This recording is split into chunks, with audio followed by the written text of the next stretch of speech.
Hi అండి. ఈరోజు మన ఛానల్లో చేయబోయేది చికెన్ దమ్ బిర్యానీ అండి. రెస్టారెంట్ టైప్లో దమ్ము లేకుండా దమ్ ఎలా చేశానో చూడండి ఒకసారి నా స్టైల్లోను. ఇది 1 కేజీ బియ్యం తెచ్చుకునండి, శుభ్రంగా కడుక్కొని పక్కన పెట్టుకోండి. కాస్త నీళ్ళు పోసుకొని నానబెట్టుకోండి ఒక అరగంట. అలాగే ఇది కూడా 1 కేజీ చికెన్ అండి. ఈ చికెన్ కూడా శుభ్రంగా కడుక్కొని అల్లం వెల్లిపాయ పేస్టు, ఉప్పు కారం పసుపు అన్నీ వేసుకుని ఆయిల్ వేసుకునండి ఇలా కలిపేసుకుని పక్కన పెట్టుకోండి. ఇది ఒక అరగంట నానాలండి. ఈ నానబెట్టిన బియ్యాన్ని అండి ఉడకబెట్టుకోవాలి. గరం మసాలా వేసి కొంచెం సగం ఉడికేదాకా ఒక రైస్ సగం ఉడికేదాకా ఉడకబెట్టుకోండి.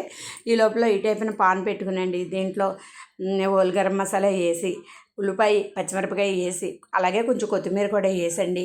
బాగా కొంచెం మగ్గిన తర్వాత ఈ మ్యాగ్నేట్ చేసుకున్న చికెన్ కూడా దీంట్లో వేసండి. కొంచెం బాగా మగ్గిన తర్వాత దాన్ని కూడా కాస్త నీళ్ళు పోసుకుని కూరలా దగ్గరికి రావాలండి. దగ్గరికి వచ్చేలా ఉడికించుకోవాలి. ఉడికించిన గరం మసాలా అన్నీ మామూలుగా కూరలా వేసేయాలండి.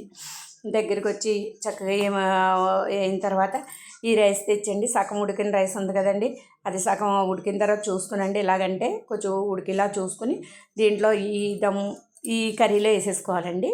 ఈ కర్రీలో వేసేసుకొని చక్కగా అలా రైస్ని అంతా అలా పేర్చేసుకుని దాంట్లో పైన కొంచెం కొత్తిమీర, కొంచెం కుంకుమ పువ్వు ఉంటే దాంట్లో పాల్లో కలుపుకుంటే చక్కగా ఒక కలర్ వస్తుందండి. ఆ నీళ్ళు వేసుకుని అలాగే బ్రౌన్ ఆనియన్స్ కూడా వేసుకునండి.